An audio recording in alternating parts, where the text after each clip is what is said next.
So students, welcome back to chapter number 2 of your ICSE textbook, that is chemical bonding.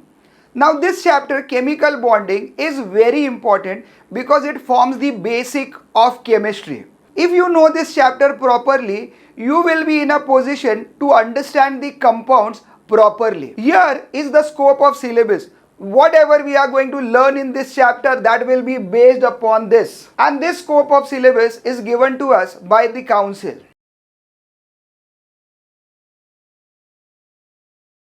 So this chapter, chemical bonding, can be divided into three parts. First part is electrovalent bond, second part is covalent bond, and third part is the coordinate bond. We will learn it step by step, one after the another. Don't get carried away. The chapter is important but very easy. The first out of three types of bond is electrovalent bond or the ionic bond. Now question is, what is the electrovalent or ionic bond? From name itself you can understand the kind of bond it is. Electrovalent bond or ionic bond. The word electro comes from the word electrons. So here there will be transfer of electron from one atom to the another atom. Ionic bond, we know that metals donate electrons, and when they donate electrons they become positive ion, that is cation, and non-metals, they accept electron and get converted to negatively charged anions. So this bond is a bond which is formed by a transfer of electron. So when electron transfers from atom of one element to the atom of the other element, the bond form is the electrovalent bond or ionic bond. Ionic bond because ions are formed. From definition itself you can conclude that electrovalent bond or the ionic bond is formed between metals and non-metals. This point is very important कि electrovalent bond or ionic bond is formed between metals and non-metals. Why? Because metals are electron donors and non-metals are electron acceptors. So metals will donate the electron and non-metals will accept the electron. In the process, metal will become positively charged ion, that is cation. Let us take an example, NaCl. Example is Na plus or Na cation, and Cl minus, that is Cl anion. So bond between metals and non-metals like Na and Cl is the electrovalent or the ionic bond. Very easy, but don't forget, it is formed between metals and non-metals only. When we see the second type of the bond, that is covalent bond, it is not between metal and non-metal. Instead, it is between non-metal and non-metal. But let's not worry about the covalent bond as of now. We will study it later. To have in-depth knowledge about the electrovalent bond or the ionic bond, now we will study about its property or its characteristics.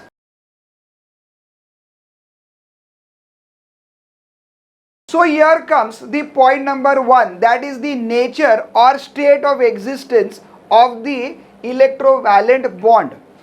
As I told you, this electrovalent bond is formed between positively charged cation, that is metals, and negatively charged anions, that is non-metal.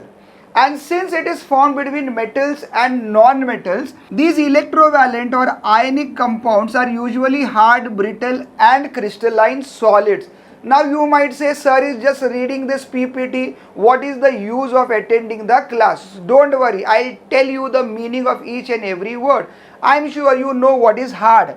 Brittle means easy to break. Now suppose if you look at this marker or this pen, so is it brittle? No, because I cannot break this easily. But if you take a biscuit or ice cream stick, you will see that it is easy to break. So when it is easy to break, it is called a brittle. Brittle means easy to break. And crystalline solid, so they are in form of a crystal. You can compare crystal with some kind of stone, or if you see a common salt which we use in our kitchen, and if you see its texture, it is in a form of a crystal. Now these crystals can be of a bigger size or a smaller size. If we take an example of common salt, so these crystals are very small. We can say these crystals are tiny. But in some other cases like sugar, their size is even bigger. So these crystals can be of various sizes. Hard means tough, difficult to break. It can also be brittle. Brittle means easy to break, and it is in a form of a crystal, a stone-like structure. Very important from your examination point of view, the reason why they are in crystalline form. So reason is that, as we have discussed, it is formed between metals and non-metals. Metals donate electron. Let us say cation A plus, and non-metals are electron acceptor. So they form anions, that is anion B. Everybody wants stability, and to attain the stability they will try to get rid of these charges. So they will come close to each other and they will form a bond. You know in maths +1 and -1 is equal to 0. So when they come together and interact with one another, they lose the charge and they become neutral. And the bond formed here is very strong and it is very difficult to break. भाई ये मजबूत जोड़ है, इतने आसानी से टूटेगा नहीं. इनको तोड़ना खेल नहीं है बच्चों का, तेल निकल जाता है अच्छे अच्छों का. Jokes apart, let us see the next point, that is melting point and boiling point.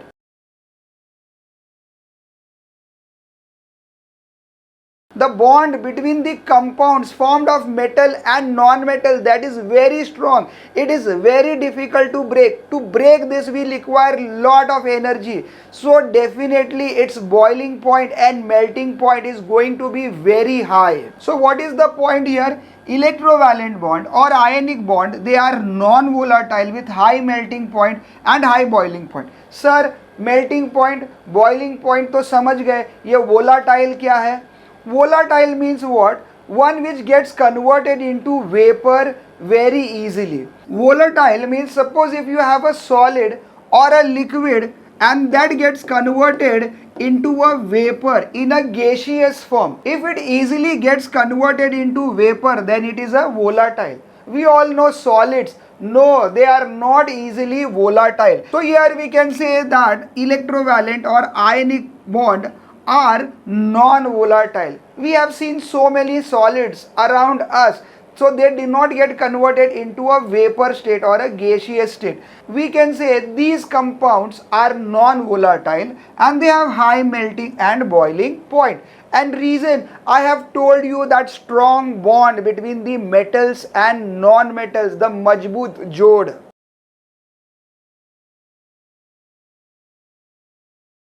The third point is conductivity, that is conduction of heat and electricity. Tell me, what is the basic requirement for the conduction of electricity? So to conduct electricity, you require is free electrons. So are free electrons available here? Answer is no. When a bond is formed between metals and non-metals, I am sure you are going to get bored of this reason, but this is the classic reason, this is the best reason. Sodium has 1 electron in the last shell and chlorine has 7 electrons in the last shell. So they form a strong bond to get a sodium chloride. So look at the electrons in the last shell. Are they available to conduct electricity? Answer is no. So they are bad conductor of electricity. No free electrons available, so bad conductor of heat and electricity. But I want to conduct an electricity, so what I will do? I will heat that compound. I will heat the electrovalent or ionic compound. When we heat it, their electrons become loose and we take the advantage of those loosely held electrons and we conduct the electricity. That means if you have to conduct electricity, either you will melt them. The word molten comes from the word melt. Yes, I am teaching grammar also along with chemistry. Take pure sodium chloride. It is not going to conduct the electricity. If you want it to conduct electricity, you will heat to a high temperature where it will start melting. and when it start melting, then it will conduct the electricity. The next method to conduct the electricity is that dissolve it in water. When it get dissolved in water you have two kinds of ions, H plus ion and OH minus ion. As in case of NaCl, they become weak because negative OH will attack this positive Na plus, and this positive H plus will attack this Cl minus, and they will try to break their bond. After breaking the bond, if free electrons are available, they will start conducting electricity. What is brine solution? Brine solution is nothing but a solution of sodium chloride and water. तो आप नमक को पानी में मिला दोगे, so solution which you are going to get is the brine solution. Electrovalent or ionic compound, conductivity, that is conduction of heat and electricity. These compounds do not conduct electricity in the solid state. Solid state, no electricity because no free electrons available. In the molten form or in the aqueous solution form. Molten form जब उनको melt करेंगे, heat करके melt करेंगे, और इन aqueous solution मतलब पानी में मिला देंगे उनको, they become a good conductor of electricity. Why? We already have seen the reason. Electrostatic force of attraction between the ions in the solid state are very strong. तो metal और non metal बहुत मजबूत जोड़ है. It is not easy to separate them. No free electrons available. और एक बात, electrostatic force, तो पॉजिटिव आयन और नेगेटिव आयन के बीच में जो फोर्स होता है, force of attraction, that is called electrostatic force of attraction. Electrovalent bond, electrostatic force. This forces weaken. जैसे आप इसको हीट करते हैं या पानी में मेल्ट करते हैं, आप इसको जब हीट करते हैं या पानी में डिसॉल्व करते हैं, तो this forces weaken in molten और aqueous state, hence ion become mobile. ये आयंस इलेक्ट्रॉन देकर कैटायंस बनते हैं और इलेक्ट्रॉन्स एक्सेप्ट करके एनायंस बनते हैं और वो सॉल्यूशन में मूव करना शुरू कर देते हैं.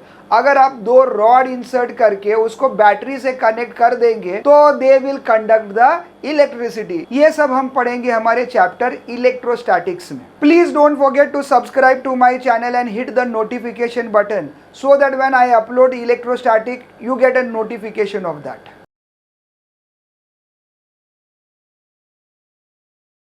So moving ahead towards our fourth point, that is solubility. What do you think? Are they easily soluble? They are usually soluble in water but insoluble in organic solvents. तो whenever you are writing about the solubility, आपको दो चीज़ें लिखनी है. Its solubility in the water and its solubility in the organic chemistry. Again I will say that our last chapter of a chemistry textbook is organic chemistry. We can divide chemistry into organic chemistry and inorganic chemistry. Organic compounds are those compound which has predominantly carbon and hydrogen into it. अगर आप देखेंगे petrol, diesel, kerosene, वो क्या होते हैं? तो वो होते हैं ऑर्गेनिक सॉल्वेंट्स. तो whenever you write about solubility, आपको solubility लिखनी है with respect to water and with respect to this organic solvent, जैसे कि acetic acid, alcohol, petrol, diesel, kerosene etcetera. तो you will see that electrovalent or ionic compound they are soluble in water. Water is a universal solvent. आप पढ़ चुके हैं 9th standard में. These compounds get easily soluble in water but no, not in the organic solvent. The reason is that as water is a polar compound, it decreases the electrostatic force of attraction resulting in the aqueous solution. Hence they dissolve in water. Sir इतना लंबा sentence समझ में नहीं आया? अरे फिक्र नहीं करना, हम उन टीचरों में से नहीं है जो डिफ़िकल्ट पार्ट से भागते हैं. हम तो डिफ़िकल्ट पार्ट को अटैक करते हैं, तोड़ते हैं, फोड़ते हैं और अंडरस्टैंड करते हैं. सो क्या देखा आप लोगों ने कि water is a universal solvent. Water एक पोलर कोवैलेंट कंपाउंड है. पोलर कोवैलेंट कंपाउंड, जब हम लोग कोवैलेंट बॉन्ड पढ़ेंगे तो उसमें कोवैलेंट कंपाउंड डिटेल में पढ़ेंगे, बट ये पॉइंट अंडरस्टैंड करने के लिए आपको बता दूं, वाटर तो वाटर ऑलवेज ब्रेक्स एज, इस बात को याद करके रखना कि water always breaks as H plus and OH minus ion. First chapter का अगर आपने मेरा वीडियो देखा है तो आप लोग देखेंगे कि वाटर जब बॉन्ड फॉर्म करता है तो ऑक्सीजन के लास्ट शेल में 6 इलेक्ट्रॉन्स। इस चैप्टर में हमको ये इलेक्ट्रॉन डॉट स्ट्रक्चर भी सीखना है और हाइड्रोजन का ये 1 इलेक्ट्रॉन। तो ये ऐसे बॉन्ड फॉर्म हो जाता है कि दोनों का काम हो जाता है। ऑक्सीजन अब इसके पास ऑक्टेट है और हाइड्रोजन इसके पास ड्यूप्लेट है। बट अगर ऑक्सीजन और हाइड्रोजन की अगर आप बात करेंगे, I will put the link in the I button. First chapter में जाकर इलेक्ट्रोनेगेटिविटी वाला पार्ट ज़रूर देख लेना। वहाँ पर मैंने आपको कहा है to remember this word phone call. So fluorine, out of 118 elements which we have in a periodic table, fluorine is the most electronegative। के बाद आता है ऑक्सीजन। तो ऑक्सीजन ज़्यादा इलेक्ट्रोनेगेटिव होने के वजह से ये शेड पेयर ऑफ इलेक्ट्रॉन जो है वो अपने तरफ खींच लेता है and it becomes slightly negative, it acquires a slight negative charge and hydrogen acquires a slight positive charge. और यही रीज़न है कि ये ऐसे ब्रेक हो जाता है। इसके बारे में और डिटेल में पढ़ेंगे हम लोग कोवैलेंट बॉन्ड में, सेकेंड टाइप ऑफ बॉन्ड में। तो आगे बढ़ते हैं। Water is a polar covalent compound. Polar covalent compound यानी वो कंपाउंड जहाँ पर डेल्टा प्लस और डेल्टा माइनस साइन होता है। So water is that, it decreases electrostatic force of attraction. तो ये H प्लस और OH माइनस जो है, जो इलेक्ट्रोवैलेंट कंपाउंड जिसमें प्लस, तो एग्जाम्पल के साथ समझते हैं। एक इलेक्ट्रोवैलेंट कंपाउंड है AB जो बना हुआ है प्लस A और माइनस B से। तो वाटर का H प्लस अटैक करेगा ये माइनस नेगेटिव वाले पार्ट पर और ये नेगेटिव पार्ट अटैक करेगा पॉजिटिव वाले पार्ट को और ये इनको आयंस में ब्रेक कर देगा। Water will break them into this ions and this ion will become mobile, यानी मूव करना शुरू कर देंगे और वहां पर इलेक्ट्रिसिटी कंडक्ट होगी। Chapter electrolysis.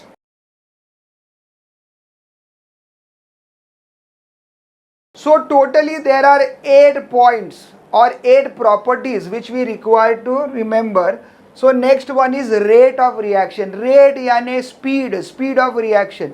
तो इनका रिएक्शन कैसे होता है, फास्ट होता है या स्लो होता है। तो आप देखेंगे दे show rapid speed of chemical reaction in aqueous solution. उनके सॉलिड स्टेट में तो जनरली वो रिएक्शन नहीं करेंगे, बट उनको एक्वियस यानी पानी में मिलाते ही उनका speed of reaction will become faster, क्योंकि उनके पास फ्री आयंस है और ये फ्री आयंस जो होते हैं वो फास्ट मूव करते हैं और फटाफट कंपाउंड्स फॉर्म कर देते हैं।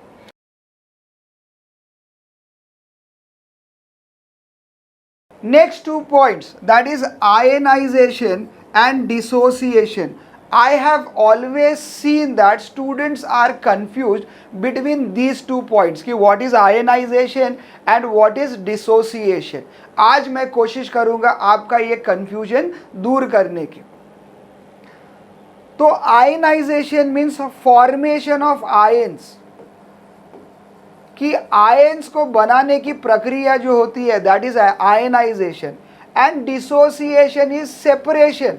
आयंस पहले से है और हम लोग उसको क्या करते हैं, सेपरेट करते हैं। Let us consider an example of a electrovalent compound AB। तो हमको मालूम है इसके अंदर आयंस पहले से ही है।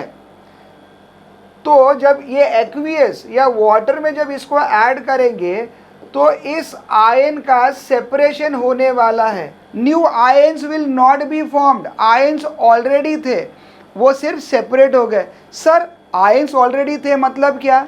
तो आगे चलकर हम लोग पढ़ने वाले हैं जब शेयरिंग होता है इलेक्ट्रॉन्स का तो कोई आयन फॉर्म नहीं होता है। हाइड्रोजन अपना 1 इलेक्ट्रॉन देता है, ऑक्सीजन अपना 1 इलेक्ट्रॉन देता है और एक बॉन्ड फॉर्म होता है। तो जब ये बॉन्ड फॉर्म होता है तो इसमें कोई आयंस फॉर्मेशन नहीं होता है, नो आयनाइजेशन टेक्स प्लेस। तो जब ये ब्रेक होगा एज H प्लस और OH माइनस, तो हम लोग ये कह सकते हैं कि आयंस पहले से मौजूद नहीं थे and ions are form. This is ionization. Where is this is dissociation, ये सेपरेट होता है, इसको हम लोग डिसोसिएशन बोलेंगे। क्यों? क्योंकि जब AB बना था, NaCl बना था, तो Na प्लस और Cl माइनस से बना हुआ था, एक ने इलेक्ट्रॉन दिया था, एक ने इलेक्ट्रॉन लिया था, so we had this A plus and B minus. तो आयन जो पहले से थे वो सेपरेट हो गए, तो इसलिए यहाँ पर हुआ डिसोसिएशन। लेकिन कोवैलेंट कंपाउंड्स अगर होंगे, जो हमारा नेक्स्ट पार्ट है, उसमें आयंस पहले से नहीं थे, और जब ये सेपरेट होते हैं तो ये नया आयंस प्रोड्यूस करते हैं। So this is ionization. अब मुझे बताइए इलेक्ट्रोवैलेंट कंपाउंड कैसे होते हैं? ये ऐसे होते हैं। So they are going to dissociate, they are not going to form ions. So ionization, they are composed, they are made up of ions, so they do not ionize. Dissociation, they dissociate to give positively charged cations and negatively charged anion. बहुत simple है, आप ये याद रखना कि metals and non metals form करते हैं हमारा इलेक्ट्रोवैलेंट बॉन्ड। और वो कैसे फॉर्म करते हैं इलेक्ट्रोवैलेंट बॉन्ड? तो मेटल्स अपना इलेक्ट्रॉन देगा, नॉन मेटल अपना इलेक्ट्रॉन लेगा। तो इलेक्ट्रॉन देने वाला will become a positive ion और अ कैटायन, और इलेक्ट्रॉन लेने वाला बनेगा नेगेटिव आयन और एनायन। तो ये आयंस फॉर्म हो चुके हैं, अब ये आयंस करीब आते हैं और बनाते हैं हमारा इलेक्ट्रोवैलेंट कंपाउंड। तो आयंस पहले से ही है, आयंस आर ऑलरेडी प्रेजेंट, बस उनको डिसोसिएट किया यानी सेपरेट किया। अगला बॉन्ड पढ़ेंगे that is between non metal and non metal. तो वो कंपाउंड कैसे बनाते हैं? वो गिव एंड टेक से नहीं बनाते, तो वो शेयरिंग से बनाते हैं। और शेयरिंग से जब कंपाउंड बनता है AB, तो ये शेयरिंग ऑफ इलेक्ट्रॉन है। तो ये कंपाउंड बनते वक्त कभी आयंस बने ही नहीं थे। अब इससे अगर आप लोग बनाओगे A प्लस और B माइनस, तो वो होगा फॉर्मेशन ऑफ आयंस। आयंस तो पहली बार बने हैं। इलेक्ट्रोवैलेंट बॉन्ड के लिए ये एप्लीकेबल है, ये एप्लीकेबल नहीं है। Electrovalent bond is form between metals and non metals, so they dissociate, they do not ionise in aqueous solution, क्योंकि वो ऑलरेडी आयनाइज हो चुके थे। I hope you have understood this. तो ionisation, electrovalent compound undergo dissociation only in high polar solvents like water. Phone call, तो जब fluorine, oxygen, nitrogen या chlorine, ये ऐसे एलिमेंट्स हैं जिनका इलेक्ट्रोनेगेटिविटी काफ़ी हाई है, तो अगर ऐसे सॉल्यूशन में इनको डिसॉल्व किया जाएगा जिसका पोलैरिटी हाई है, तो वहाँ पर वो इजीली डिसोसिएट कर सकते हैं। ये अगर आपको 50-60% भी समझ में आया है तो भी नो प्रॉब्लम, क्योंकि आगे चलकर हम लोग डिस्टिंग्विश करने वाले हैं between polar compounds and non polar compounds. तो मैं इसी पॉइंट पर अटकना नहीं चाहता हूँ, let us move forward. Polarity में इस पॉइंट को हम लोग फिर रिपीट करेंगे। Dissociation, they dissociate to give positively charge cation and negatively charge anion. जैसे मैंने कहा A plus and B minus. Water being a polar compound, it decreases the electrostatic force of attraction resulting in free ions in the aqueous solution. जैसे NaCl को water में मिला दिया brine solution, तो it forms Na plus and Cl minus in the aqueous state, यानी पानी के अंदर। अगर आपके पास टाइम नहीं है तो आप ये मेरा लेक्चर फास्ट मोड में देख सकते हो 1.25 या 1.50 स्पीड पर, but make sure that you don't skip any part of this video. If you skip any part it will be very difficult for you to understand this.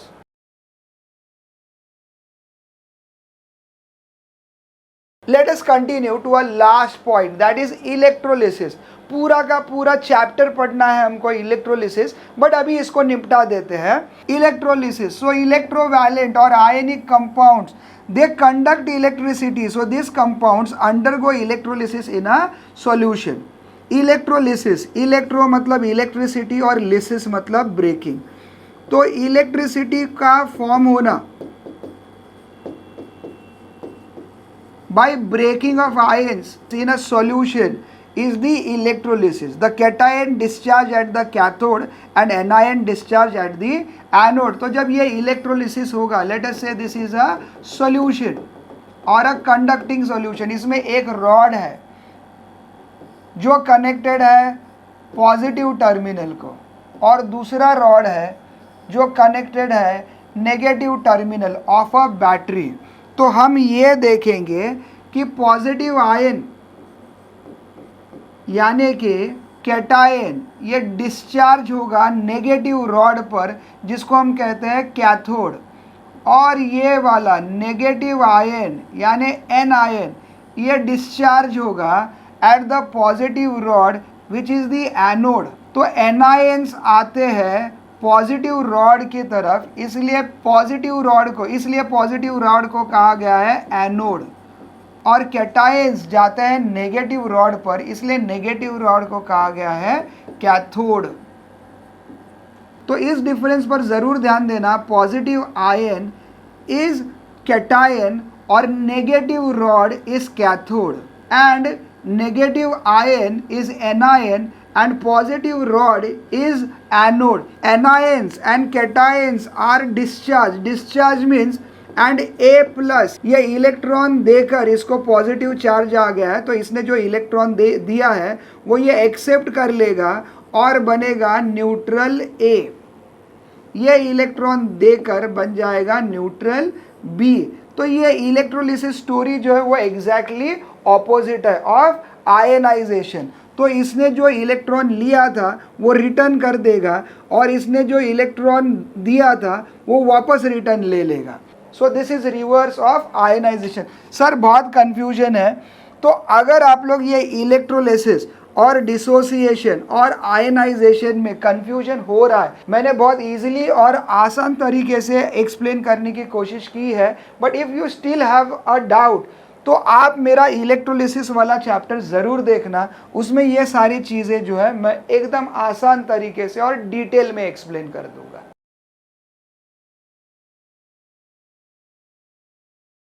तो next is electron dot structure, and you have to learn the electron dot structure of. अगर मैं ये आपको electron dot structure दिखाता हूँ या मैं लिखता हूँ और आप लोग देखते हैं, इसका कोई यूज़ नहीं है। What you have to do is pick up your notebook, pen and you have to write for yourself. सिर्फ लिखने से ही आप ये अच्छी तरह से समझने वाले हैं, तो इसको लिखना ज़रूर, मेरे साथ इसको लिखना ज़रूर। तो इस ब्लैंक स्क्रीन पर हम लोग सीखेंगे how to write the electron dot structure. Be ready with your notebook pen to learn it. तो सोडियम इसके लास्ट शेल में एक इलेक्ट्रॉन है, and chlorine has 7 electrons in the last shell. Note that when Lewis has given us this electron dot structure, he has assigned certain rules for us. In electron dot structure, we are going to represent the electrons only from the last shell. तो second last shell या पेनअल्टीमेट shell और अंदर वाले shell, उनके electron से कोई लेना देना नहीं है if you are writing Lewis electron dot structure. तो सोडियम के लास्ट शेल में एक इलेक्ट्रॉन है। Let me write the electronic configuration of sodium which is 281 and electronic configuration of chlorine which is 287। Let me repeat myself कि when you write a electron dot structure you are concerned only with the electrons in the last shell, और उसके पहले वाले जितने भी electrons हैं उससे हमको कुछ लेना देना नहीं है। I want 100% concentration from you, not even 1% less. तो देखो ये सोडियम एटम है और ये क्लोरीन एटम है। Atom means no charge on it. When sodium will donate this electron, when sodium has donated its electrons, it becomes sodium ion, और sodium ion का electronic configuration है 2,8। अब इसका लास्ट शेल एम्प्टी है, और chlorine will accept this electron, so it already had 7 electrons, and उसने क्या कर लिया, तो इस सोडियम का एक इलेक्ट्रॉन एक्सेप्ट कर लिया, and it has become a chlorine ion. Electronic configuration is 2,8,8. If you want you can write this also. This box indicates that it is highly unstable क्योंकि इसके पास चार्ज आया है। अब ये इस चार्ज को हटाने की कोशिश करेगा। इन केमिस्ट्री बहुत सारे बच्चे ये बात को पकड़ नहीं पाते हैं कि there is hell lot of difference between sodium atom and sodium ion. इनके बीच में वही डिफरेंस है जो दिन और रात के बीच में है, जो सच और झूठ के बीच में है, जो आँख और कान के बीच में है। You have to treat sodium atom and sodium ion totally differently. इनके बीच में कोई कनेक्शन नहीं है। इसका बिहेवियर और इसका बिहेवियर, इसका यानी सोडियम एटम का और सोडियम आयन का टोटली डिफरेंट होता है। If you understand this, chemistry will be easy for you. तो सोडियम एटम ने अपना एक इलेक्ट्रॉन दिया लास्ट शेल का टू फॉर्म एन ऑक्टेट और बन गया सोडियम आयन। अभी भी ये स्टेबल नहीं है, ये इलेक्ट्रॉन दे रहा है टू अटेंड द स्टेबिलिटी, लेकिन अभी स्टेबिलिटी नहीं मिली है ऑक्टेट के बावजूद। Why? Because it has acquired this charge. This charge means it is unstable. यहाँ पर भी ऑक्टेट है, बच्चों को लगता है कि ऑक्टेट यानी स्टेबल हो गया, नहीं, it is unstable because of this charge.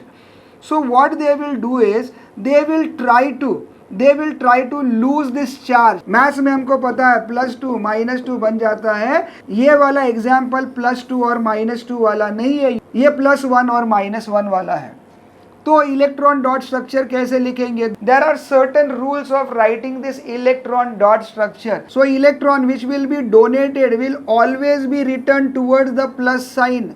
आप लोग इसको ऊपर लेफ्ट साइड में या नीचे नहीं लिख सकते हैं। This electron will B return towards the plus sign, और ये इलेक्ट्रॉन इधर एक्सेप्ट होने वाला है। ओके, तो ये खाली single electron, these are lone pairs of electron. Single electron आप लिखोगे प्लस साइन की तरफ। फिर से शुरू करते हैं। Now you know difference between atom and ion. तो इलेक्ट्रॉन डॉट स्ट्रक्चर एग्जाम के लिए इंपॉर्टेंट क्वेश्चन है, पूछा जा सकता है। सोडियम का इलेक्ट्रॉन जो हम रिप्रेजेंट करते हैं क्रॉस से, that will be return towards the plus sign.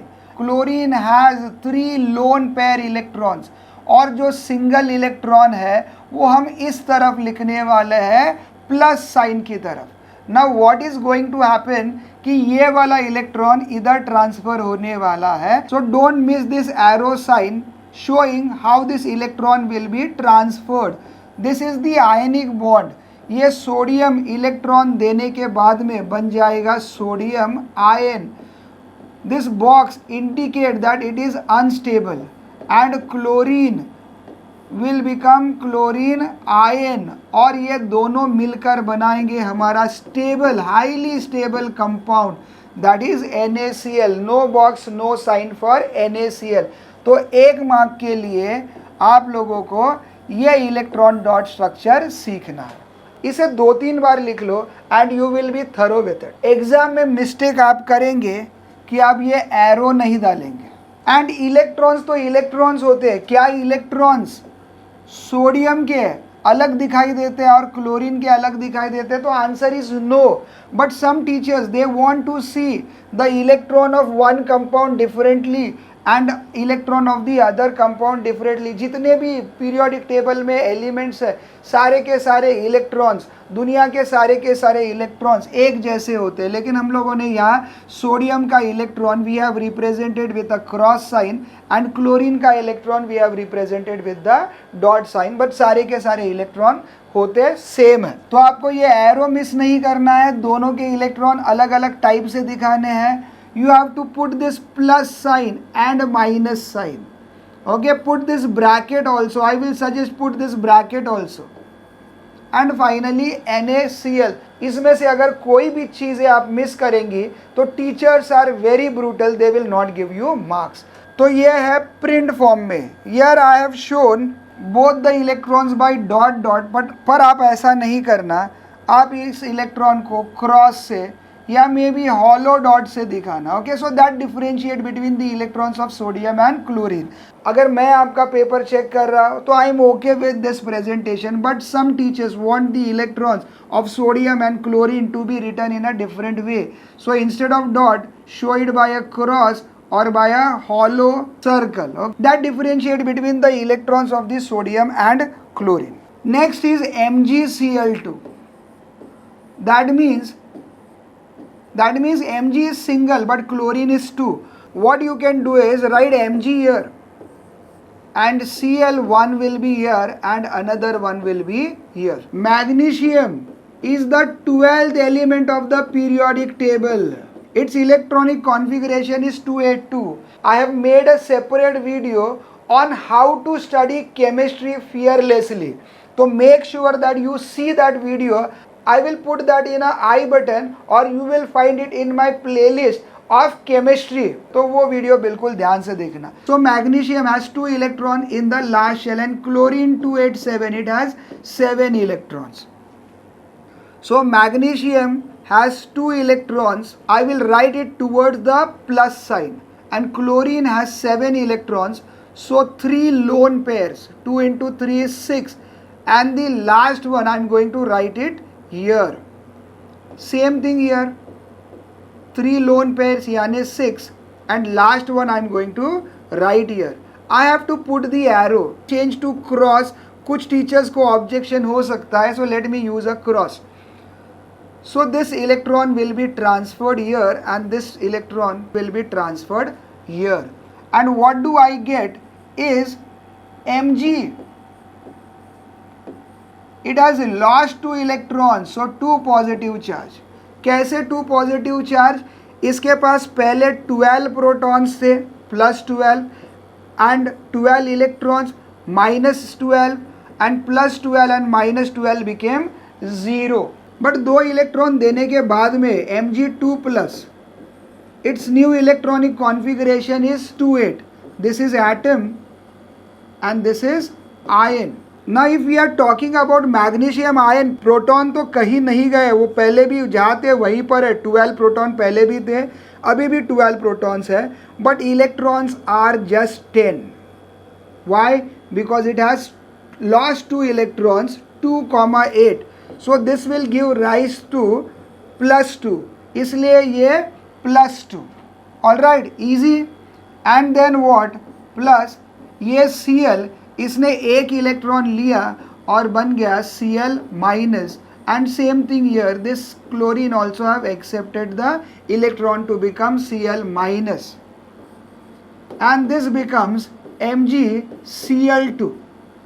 So this is how you are going to write your electronic configuration. Again, some student write Mg here and 1 Cl here and 1 Cl here, लेकिन teachers लोग इसको wrong देते हैं. So don't try to change the representation. To score marks, representation is very, very important.